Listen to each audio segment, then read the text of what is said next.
ಖಾರವಾದ ಒಣಮೆಣಸಿನಕಾಯಿಯನ್ನು ರುಬ್ಬಿ ದೇವಿಯ ಮೂರ್ತಿಗೆ ನೀವೇ ಸ್ವಯಂ ನಿಮ್ಮ ಕೈಯಾರೆ ಹಚ್ಚೋದ್ರಿಂದ ಎಂತಹದ್ದೇ ಬಲಿಷ್ಠವಾದ ಮಾಟ ಮಂತ್ರ, ದೃಷ್ಟಿದೋಷ, ವಾಮಾಚಾರ ಹಾಗೂ ದುಷ್ಟಶಕ್ತಿಗಳಿಂದ ಆದಷ್ಟು ಬೇಗ ಪರಿಹಾರ ಸಿಗುತ್ತೆ ಅನ್ನೋದು ಈ ಕ್ಷೇತ್ರದ ಬಲವಾದ ನಂಬಿಕೆ.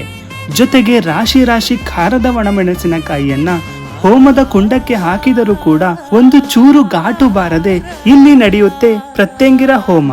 ಅಲ್ಲದೆ ನಿಮಗೆ ಯಾವುದೇ ರೀತಿಯ ಕಷ್ಟಗಳಿದ್ರು ಅಂದ್ರೆ ಶತ್ರುಕಾಟ, ದುಷ್ಟಶಕ್ತಿಯ ತೊಂದರೆ, ಯಾವುದೇ ಕೆಲಸಕ್ಕೆ ಕೈ ಹಾಕಿದ್ರು ಕೂಡ ಅಡಚಣೆ ಆಗೋದು, ಹೀಗೆ ಏನೇ ಸಮಸ್ಯೆ ಇದ್ರೂ ಈ ದೇವಸ್ಥಾನಕ್ಕೆ ಬಂದು ಒಮ್ಮೆ ಪ್ರತ್ಯಂಗಿರ ದೇವಿಯ ದೃಷ್ಟಿ ನಿಮ್ಮ ಮೇಲೆ ಬಿದ್ದರೆ ನಿಮ್ಮ ಕಷ್ಟಗಳೆಲ್ಲ ನಿವಾರಣೆ ಆಗುತ್ತದೆ. ಅಷ್ಟಕ್ಕೂ ಈ ದೇವಸ್ಥಾನ ಇರೋದಾದ್ರೂ ಎಲ್ಲಿ ಅಂದ್ರೆ ಶಿವಮೊಗ್ಗ ವಿಮಾನ ನಿಲ್ದಾಣದ ಮುಂದೆಯೇ ಈ ಶಕ್ತಿಶಾಲಿಯಾದಂತಹ ಪ್ರತ್ಯಂಗಿರ ದೇವಿ ದೇವಸ್ಥಾನ ಇದೆ. ಹಾಗಿದ್ರೆ ನೀವು ಕೂಡ ಈ ದೇವಸ್ಥಾನವನ್ನ ವಿಸಿಟ್ ಮಾಡಿ.